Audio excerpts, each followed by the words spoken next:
Imagine a country so small that you could drive across it in a less than an hour. आप उसको 1 घंटे में आप घूम सकते हो. ओके, वो वैसा देश है. A country with no airport, airport नहीं है. नो सी यानी नो समुंदर. Okay, no major river. जैसे हमारे यहाँ पर गंगा, यमुना, सिंधु नदी है, कृष्णा गोदावरी है, कावेरी है, नर्मदा है, ताप्ती है. वैसे वहां पर कोई बड़े नदियां नहीं है. ओके, छोटे छोटे नदियां है बट बड़े नहीं है.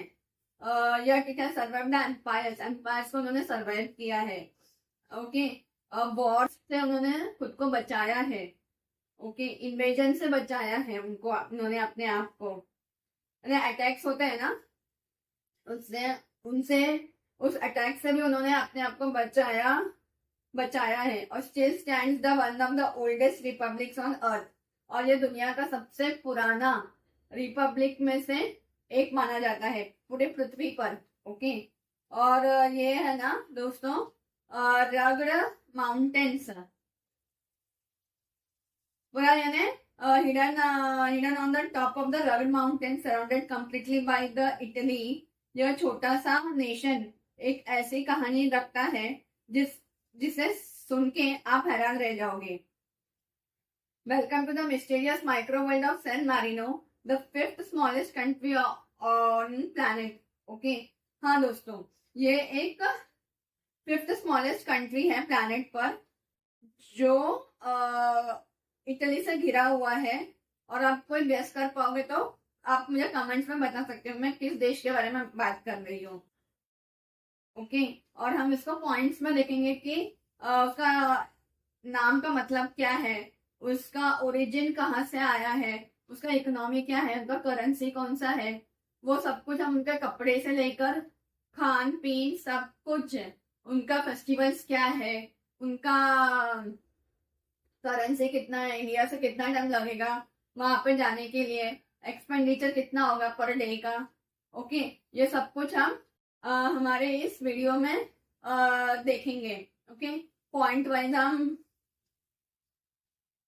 तो मैं एक एक करके आपको मैं बताती हूँ. इसका नाम है सेंट मैरिनस से आता है, जो एक स्टोन मैसन थे. स्टोन मैसन मतलब होता है पत्थर का काम करने वाला या इमारत बनाने वाला. यानी जो बिल्डर, अभी हम लोग यहाँ पे क्या बोलते हैं, क्राफ्टमैन या तो बिल्डर बोलते हैं. जो बिल्डिंग बनाता है उसको हम बिल्डर ही बोलते हैं. तो वो काम करता है तो पत्थर का काम करता है. लेकिन इटालियन में उसको बोलते हैं स्कैल्पेलिनो. स्कैल्पेलिनो बोलते हैं इटालियन में.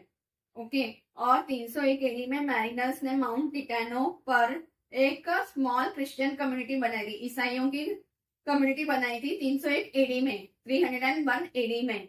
ओके, और उस टाइम पे तो कितने कम लोग होंगे, यानी 10-20 लोग ही होंगे या उससे उतने ही होंगे, या 50 तक होंगे, या तो ज्यादा से ज्यादा 50 होंगे, तो 20-30 लोग होंगे. ओके, उस टाइम पे उन्होंने वो पहाड़ पर एक कम्युनिटी बनाई थी, ईसाइयों की क्रिश्चियन कम्युनिटी बनाई थी. और यही से सैन मारिनो का जन्म होता है. तो अभी हम आते हैं हमारे दूसरे पॉइंट पर, जो कि है इतिहास और उनको आजादी कब मिली. ओके, सैन मारिनो दुनिया की ओल्डेस्ट एग्जिस्टिंग रिपब्लिक्स में से एक है. हाँ, तो इसको रिपब्लिक और आजादी जो थी ना, वो 301 में हमने देखा था कि इसको इंडिपेंडेंस मिल गया. हाँ, मैरिनस का जन्म हुआ था 301 एडी में. ओके, और ये दुनिया का सबसे पुराना रिपब्लिक में से एक है. नेपोलियन के टाइम हो या वर्ल्ड वॉर सेकेंड, यह कंट्री कभी किसी एम्पायर का हिस्सा नहीं बना. हाँ दोस्तों, ये नेपोलियन हो गया, सेकेंड वर्ल्ड वॉर हो गया, फर्स्ट वर्ल्ड वॉर हुआ, या हिटलर के टाइम, हिटलर का ले लो आप, हिटलर के सामने भी नहीं झुका, ना ही ये नेपोलियन बोनापार्ट. और एक तो ये यूरोपियन कंट्री, इटली से घिरा हुआ है, यानी यूरोपियन कंट्री है. यूरोप में तो आपको इंग्लैंड फ्रांस के बीच में भी वॉर हुआ था, बहुत सारे वॉर्स हुए थे. ओके, तो भी ये किसी के सामने झुका नहीं. तो मुझे पुष्पा मूवी का वो डायलॉग याद आ रहा है कि झुकेगा नहीं साला करके, वो डायलॉग याद आ रहा है. तो वैसे ही वो डायलॉग शायद इसी कंट्री को देखकर लिखा हो भी सकता है. I don't know that, but हाँ, तो तो ये कंट्री को देखकर उन्होंने शायद ये लिखा हो, ये डायलॉग लिखा हो सकता है, क्योंकि ये कंट्री ने किसी के सामने झुका नहीं है। जैसे हमारे मोदी जी ट्रम्प के सामने झुक जाते हैं। ओके, अगर अभी देखो रिसेंट की बात करूं तो मैं दिल्ली में लाल किले पे ये हुआ, ब्लास्ट हुआ, तो अभी तक उन्होंने पाकिस्तान के ऊपर ये नहीं डिक्लेयर किया है। उन्हें ट्रम्प तक डर लगता है शायद इसीलिए, और वो ट्रम्प पाकिस्तान को सपोर्ट करते हैं, तो इसलिए उन्होंने अभी तक कुछ बोला नहीं है पाकिस्तान के ऊपर। Okay, that is a one thing. तो शायद ये भी ये कंट्री जो है ये किसी के सामने झुका नहीं है। ओके, और ये लगभग 1700 सालों से इंडिपेंडेंट है, ये 1700 साल हो गए इसको। ओके, सबसे पुराना इंडिपेंडेंट राज्य देश बनकर ये उन माइक्रो स्टेट्स में से एक है जिन्होंने डिप्लोमेसी और जियोग्राफी दोनों का स्मार्ट यूज किया है। हाँ, उन्होंने अपना ज्योग्राफी, अपना भूगोल का और डिप्लोमेसी का एकदम स्मार्टली यूज किया है। ओके, तो अभी हम इसका ज्योग्राफी देखेंगे दोस्तों कि इसका ज्योग्राफी क्या कहता है। ओके, तो इसका एरिया है 61 स्क्वायर किलोमीटर। 61 स्क्वायर किलोमीटर यानी अपना मॉल आपने देखा ही होगा, अपना मॉल कितना होता है, वो मॉल जितना वो देश है। ओके, मॉल के जितना वो एक उतना सा देश है, वो पूरा कंट्री माउंट टिटेनो के आसपास बसा है। हाँ, पूरा जो कंट्री माउंटेन पर बसा है। हाइट है उसका 738 मीटर्स है। ना समुद्र है, ना एयरपोर्ट है, ना लार्ज रिवर्स है, सिर्फ माउंटेन्स है, माउंटेन के स्लोप्स है, वैलीज है और मिडिवल फोर्ट्रेस टाउन्स है। जो पहले के जमाने में है ना, मिडिवल का जो बोल सकते हैं, अभी अगर हम इंडिया के मिडिवल का टाइम बात करेंगे तो छत्रपति शिवाजी महाराज और ये मुगल्स है हमारा, अपने क्या बोलते हैं, शंकराचार्य वगैरह थे, कृष्णदेवराय थे, फिर मुगल्स थे, मराठा अपना मुगल्स, बाबर, अकबर, वो औरंगजेब वगैरह वो सब थे। ओके, वो थे, प्लस तुगलक्स वगैरह थे, अलाउद्दीन खिलजी वगैरह वो सब थे। ओके, तो उस टाइम का जो महल है वो वही अभी भी है वहां पर। ओके, सिर्फ वहां पे क्या माउंटेन स्लोप्स है, वैलीज है और मिडिवल फोर्ट्रेस टाउन्स है। ओके, इतना ही बचा है। पॉपुलेशन और लैंग्वेजेस हम अभी नेक्स्ट पॉइंट पर हम देखेंगे कि पॉपुलेशन, लैंग्वेज और रिलीजन क्या है वहां पर। पॉपुलेशन अभी तक तो है 33,000 है, और वो इटली से घिरा हुआ है, यानी इटली के अंदर ही है।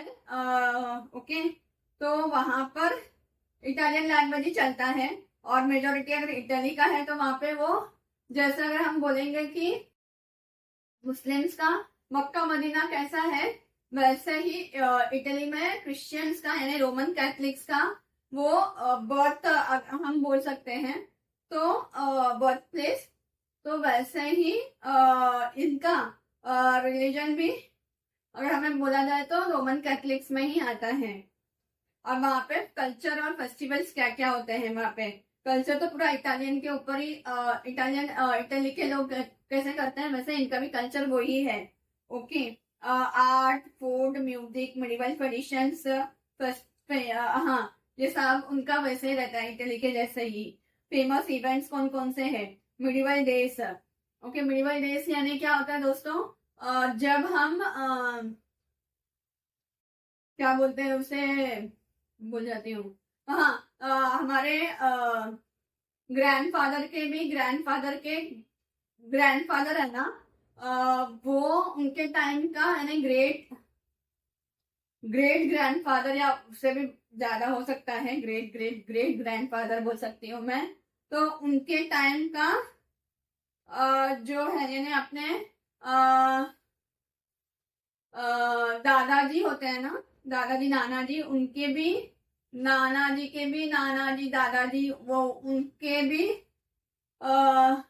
उनके दादाजी नानाजी, फिर उनके भी दादाजी नानाजी के टाइम की बात कर रही हूँ मैं। ओके, तो उस टाइम पे वो लोग कैसा रहते थे, है बाहर कैसे निकलते थे, कौन से कपड़े पहनते थे, वो एक उनका एक फेस्टिवल जैसा वो बनाते हैं वहां पर, कि उसी टाइम में उसी वैसे ही हमें भी तैयार होकर हमें बाहर ये करने जाना है, शॉपिंग करने जाना है या जो भी है, और वो माहौल ही वैसा हो जाता है जैसे हम लोग बोलते हैं ना दिवाली के टाइम पे अपना माहौल कैसा रहता है, हर जगह पटाखे लाइटिंग वो सब रहता है, तो वैसे ही या क्रिसमस में भी हर जगह पे हमको क्या दिखते हैं, सेंटा क्लॉज वगैरह सब दिखते हैं।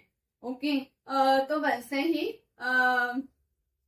वहां पर वो लोग क्या कहते हैं उस टाइम का जो ये रहता है माहौल रहता था, ये हमें तो पता बताओ बताते आते कि हमारे टाइम पे ऐसा था वैसा था, तो करके हमें भी वैसा पता चलता है। और अभी तो हमें हमारे पास गूगल वगैरह सब कुछ है, एआई वगैरह, तो अगर हम उनसे पूछेंगे तो उस टाइम पे कैसा था तो वो हमें अभी बता भी देता है, हम बुक्स में भी हम पढ़ सकते हैं। ओके, तो उसी प्रकार का ये होता है उनका। ओके, ये एक फेस्टिवल वो बनाते हैं। फिर क्रॉस बोट ऑर्नामेंट्स होता है, हिस्टोरिकल कॉस्ट्यूम परेड होता है, जो पहले के जमाने में जो कपड़े पहनते थे, ओके, नॉर्थ से लेके साउथ तक। अगर हम इंडिया की बात करेंगे तो पंजाबी का जो पहले वो पहनते थे वैसा, फिर उड़ीसा में अलग रहेगा, आंध्रा में अलग कॉस्ट्यूम्स पहनते थे। ओके, पहले के लोग। ओके, फिर बंगाली लोगों का बंगाली टाइप का साड़ी, अभी तो वैसा है, फिर उसके पहले वो जैसा पहनते थे। ओके, वैसा वाला साड़ियाँ, या उसके पहले वो जैसा पहनते थे हिस्टोरिकल टाइम्स में, ब्रिटिशर्स वगैरह थे तब उस टाइम पे कैसा साड़ियाँ पहनते थे वो, या तो क्या बोलते हैं उसे हम मुगल्स के टाइम पे वो कैसा साड़ियाँ पहनते थे। ओके, जो कपड़े वो पहनते थे। ओके, या पंजाबी या नॉर्थ इंडिया या साउथ इंडिया जो जैसा भी बोलो, उस टाइम पे वो कैसा कपड़े पहनते थे, वैसा कपड़े पहनकर वो बाहर शॉपिंग वगैरह के लिए वैसा माहौल वहां पे बनाया जाता है।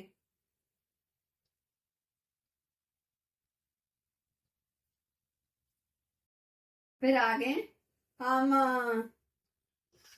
देखेंगे कि वहां की गवर्नमेंट कैसी है।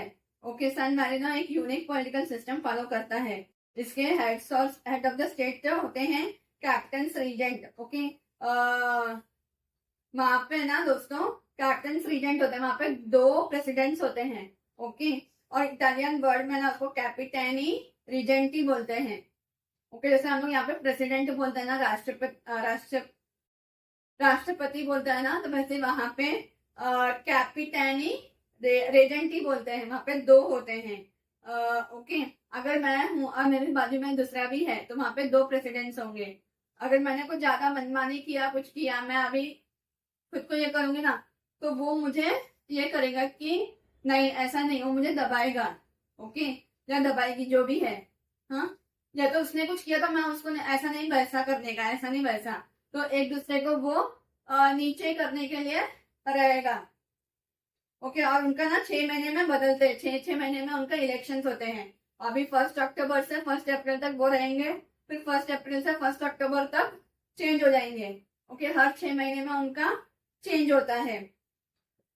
हाँ, वहां पे हर 6 महीने में उनका वो प्रेसिडेंट जो है ना वो बदलते रहते हैं। और world oldest rotating leadership system है वो।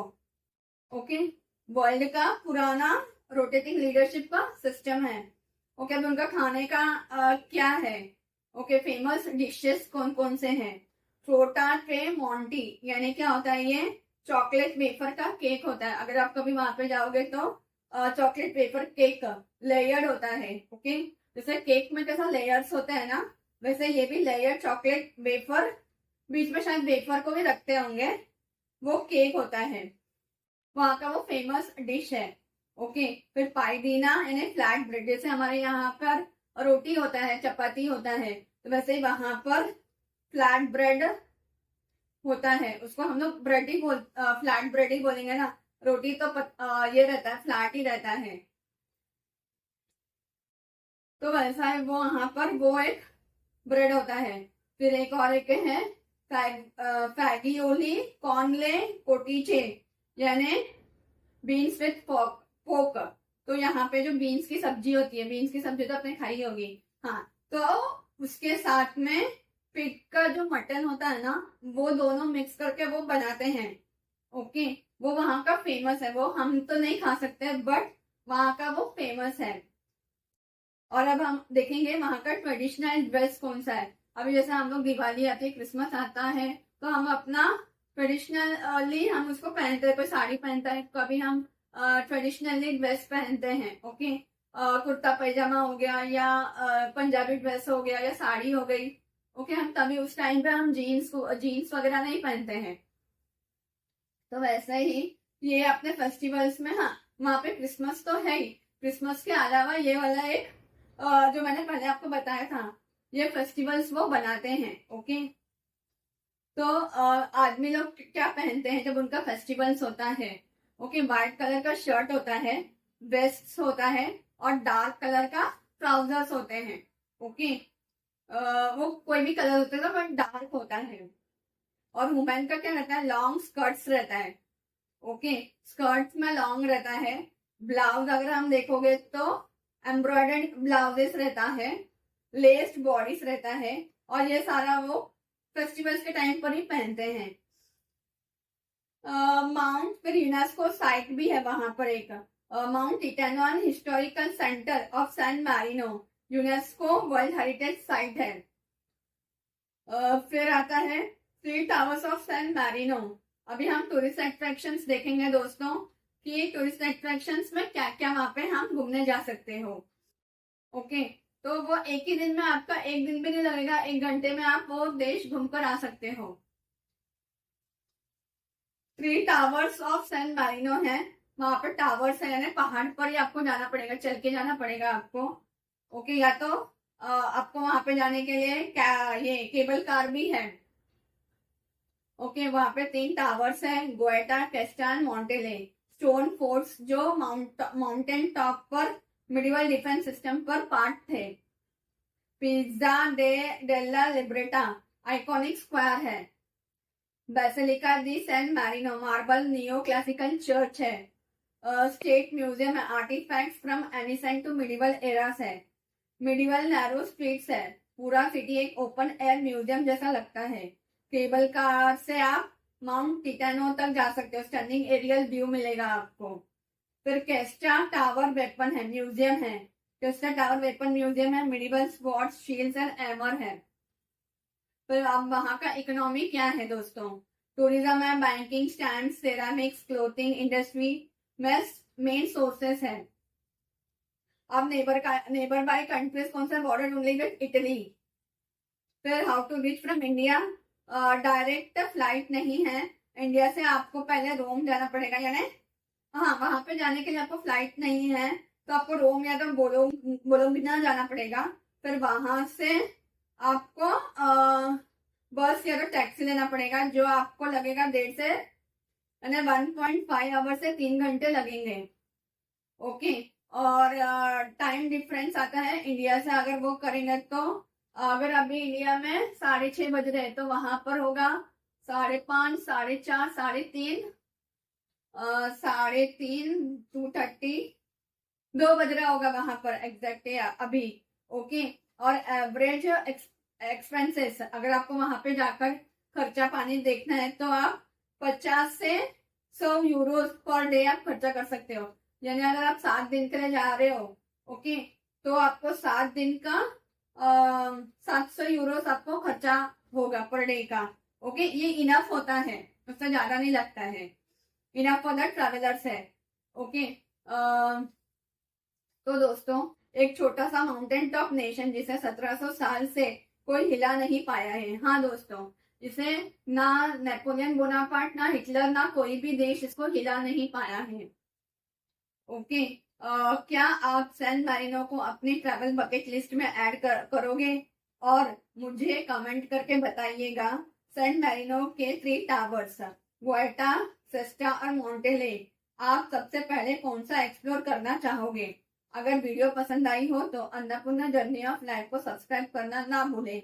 क्योंकि हम माइक्रो कंट्रीज की काउंटडाउन सीरीज कंटिन्यू कर रहे हैं। और वेट करिए, हम बहुत जल्दी लेकर आ रहे हैं दुनिया के 4th स्मॉलेस्ट कंट्री का कंप्लीट सस्पेंसफुल और डिटेल्ड एपिसोड। Thank you.